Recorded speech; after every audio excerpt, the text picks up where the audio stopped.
first, live, local. This is Fox 12 Now.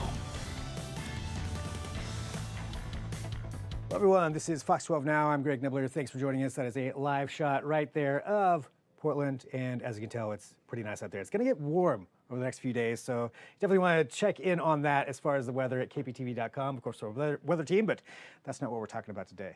Again, I am Greg Nibbler. This is Fox 12 Now. We live stream here every weekday starting around 1 p.m. Pacific, going throughout the afternoon, covering a wide range of topics. You can find us at KPTV.com. Click on the Fox 12 Now tab, the Fox 12 Oregon app, or YouTube. So wherever it is, whether you're watching live or afterward, thanks for doing so, and be sure to share these segments. Right now, though, we're talking about something coming up in September, the return of Rose City Comic Con for the 12th time, 12 years of Rose City Comic Con. And we're going to be discussing the history of that. We're talking about what's coming up this year, a lot of really cool events happening with it, and some pretty amazing celebrities coming into town. To cover all of that with us right now, we have Lauren Dabb, the VP of Marketing and Comics for LeftField Media, who put on Rose City Comic Con. And Lauren, thank you very much, for joining us here today, and looking forward to talking about this. But 12 years, it is crazy to think that it has been going on that long. I mean, it seems like, but then at the same time, it also feels like it's been here forever. But what's it like, seeing this, going from the beginnings of this, kind of a startup, Comic-Con, local, and still local, still Rose City Comic-Con, but now just so much bigger. What's it been like, seeing this growth throughout those years? Yeah. I mean, it's really amazing, and it's very impressive. And honestly, we love welcoming everybody back every year. And we always love seeing the people and meeting the people that have been there from the very beginning, and also inviting all the new people that decide to come check it out every year. And how important is that for you when you're running something like this here in the city of Portland, of tying in the local community, making sure they're involved, but also bringing in some of these national acts and welcoming new people at the same time? Yeah, it's very, very important, the local aspect of it. We want to make sure we're supporting the community, and Portland is just such an amazing, unique community. There's so many comic publishers that are local, and there's so many comic creators that live in or really close to Portland, and we really want to support that. That's something really special about Portland, and something that not many shows get to celebrate. And so it's something we really, really, really appreciate about being in Portland. And, we want to share that with the community and make sure that everybody feels appreciated and feels seen. And so that piece is super, super important to us. Is there a lot of outreach that goes on with that, or you just already have a lot of connections, I'm sure, with the local community, but just getting them involved and hearing their feedback? Yeah, it depends. We do have a lot of connections and a lot of relationships with these creators and with the local publishers like Oni and Dark Horse. They've been our supporters almost from the very beginning. And we always have our local creators that we invite back, and we hope they return, and they normally do. And so it's everybody looks forward to celebrating, and we work closely with a lot of local businesses too, a lot of the local comic shops, a lot of gaming shops. We want to make sure that they feel included too, and seen and celebrated. So it's a whole effort to make sure everybody is there. Well, and you've got that aspect, but just organizing something like this, and for everybody watching too, we're gonna get into what's happening this year and who's gonna be coming into town and all of that. But I always find it interesting, the side of things, the behind the scenes of putting something like this together, because there are probably thousands, I would imagine, moving parts that go into this, let alone just the guests, the people coming into town, but the vendors, everything that happens there. How far in advance do you start planning something like this? Usually it starts as soon as this year's ends.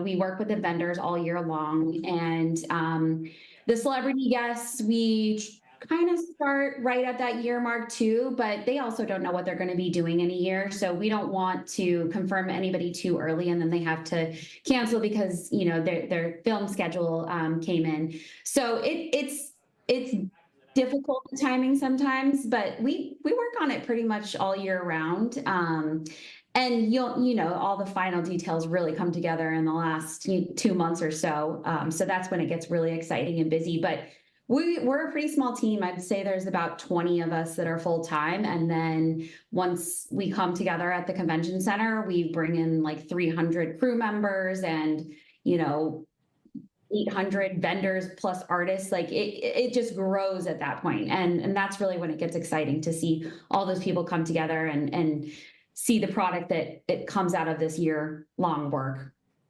Yeah, seeing everything come to fruition all there in person. And talking about the in-person aspect, you know, I know there's still some events and some things that are virtual where you can join online and all of that, and you may have some aspects of that for this, but how important do you think it is to have those in-person events for something like Rose City Comic Con, where, you know, you're actually talking to somebody who may be a fan of the same thing, or you're getting to go shop one of the vendors or see one of these people in person?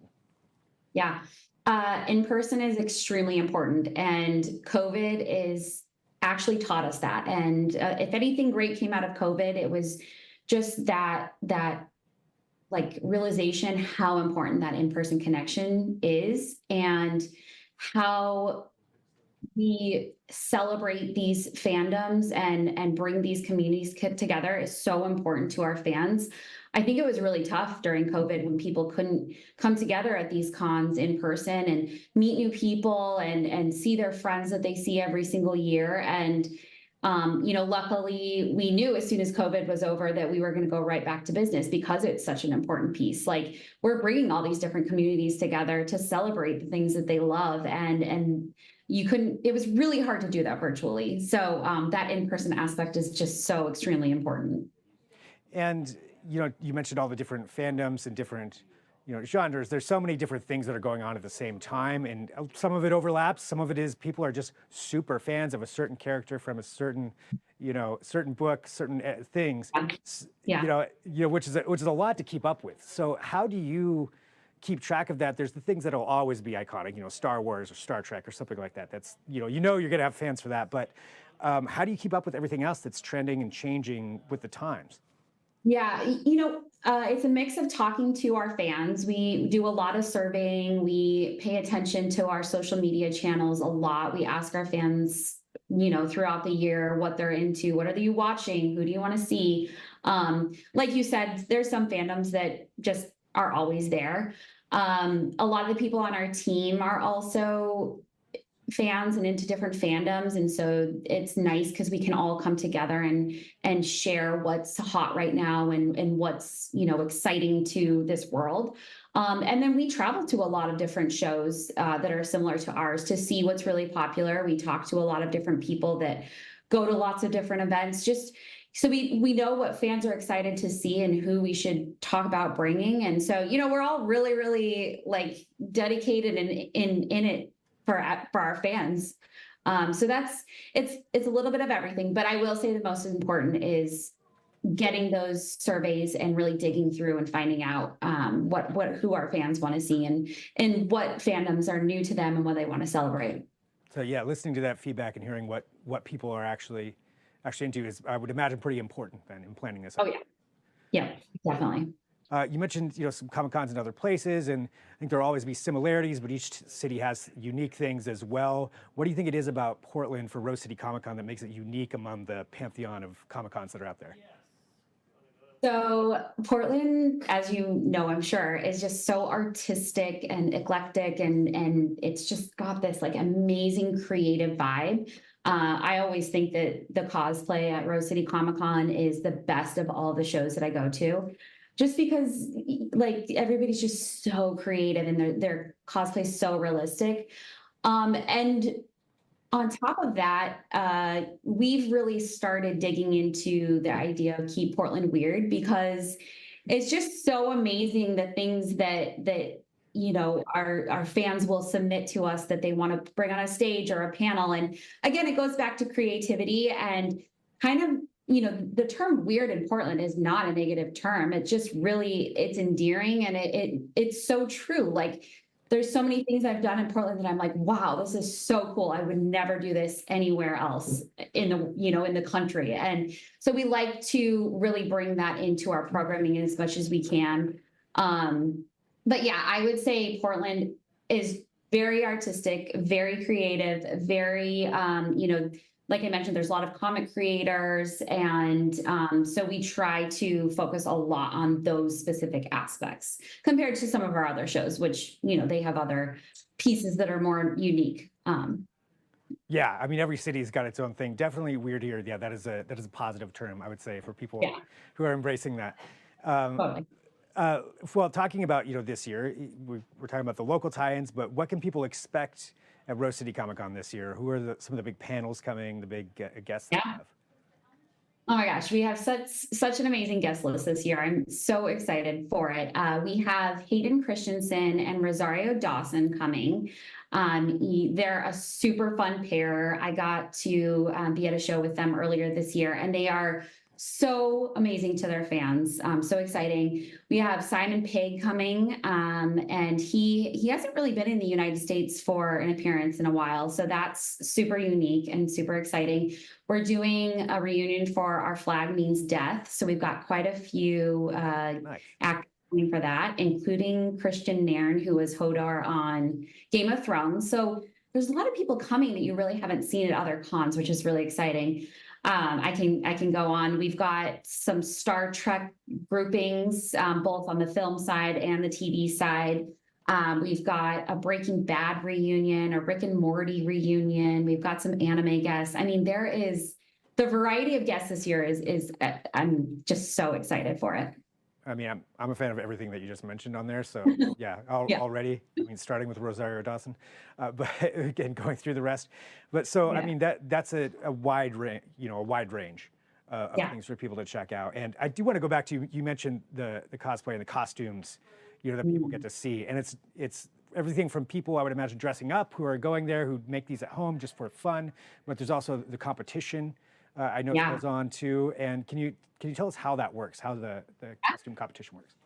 Yeah, absolutely. So that's one thing that starts pretty early in the cycle. So as soon as the show ends, we'll get the applications out, and so it's an application process to be in the cosplay contest. So these are people who may even be really famous on social media for their cosplay, but they really do plan out their cosplay and work on it all year long. And their intention is to go to the con and be in the competition and win the competition. There's a whole judging process. We have a pre-judging process for the applicants. We have a pre-judging process on site at the show that happens on Friday and Saturday. And then the big event for the cosplayers is Saturday night. I think it starts at like 8 o'clock on our main stage. Also very family friendly and very cool to go watch, because you get to see like the best of the best cosplay up on the stage. And there's lots of different categories. And so it's really, really cool to go and see all of that. And then you get to see who wins the cosplay contest. And I'm telling you, they are just like the most detailed, coolest thing you have ever seen somebody make. I should have pulled this up while we were talking about it too. There's some examples in here too of just some of the costumes. Yeah. I mean, I love how much effort and work people put into that. I've tried to do that for Halloween before. That's nowhere close to Yeah. what people come up with. Listen, it could be as small as, you know, you buy something from Amazon and wear it. Like, it doesn't have to be this, you know, crazy cosplay. At all different cosplay levels are welcome. And that's the fun part at Rose City is seeing all these things, and the fact that everybody's welcome and everybody is welcoming to everyone else. And, you know, people are stopping you in the hall and asking to take pictures, and it's so much fun. If this is putting you on the spot, I totally understand. But is there one costume that you can think of out of all these ones that you've ever seen that stands out above all the rest over the years? Oh, I know that's a hard question. you know, the cosplays that I love are the ones that you don't see a lot, because there are some cosplays that you see a lot. Like, we'll definitely see a lot of Deadpool, which that's great. I love those. Right. No, we'll see silly things like I'm trying to think of something like Weekend at Bernie's. You don't expect to see that, but it's this like old classic and almost like a classic cult, or like, you know, something like that has this just like nostalgic factor. And not everybody's going to know what you are, and you really only see that once in a lifetime. I saw Grey Worm once from Game of Thrones, and like, again, it's just such a simple cosplay, but I was like, oh, I know exactly what you are. And so Those are the ones I like the most. I love it. Oh, now somebody's got to go with Weekend at Bernie's. Now, whoever's out there watching, Right? somebody has to do that. Yes. Well, for everybody out there who, wants to know when, where, how, can you let them know, just the dates and some of the things that they can register for now? Yeah. So the show starts on September 6th. It goes Friday, Saturday, and Sunday. So the 6th, 7th, and 8th. You can buy tickets online at rosecity.com. You can also buy them at the door, but they are a little bit more expensive. So we recommend buying them online before you show up. And assuming that you're local, if you're watching this, we have a list of different business places where you can go pick up your badge in advance. So even if you buy today, you can still go get your badge before the show, and you don't have to worry about, standing in any lines and picking it up on site. So yeah, definitely check that out. There's kids badges, there's single day badges, there's 3-day badges. I believe we're sold out of VIPs, but there's always next year. And then what was the other thing I was going to mention? Oh, our prices do increase the week of the show. So if you're thinking about coming, buy your badge now, you'll save a little bit of money. There we go. Well, Lauren, thank you very much, for joining us to talk about this, and congratulations, 12 years, and looking forward to seeing this year. I already want to. Yeah. Well, thank you for having us, and hopefully we'll see you there. Yeah, absolutely, definitely will. All right, thanks so much. Great, thanks.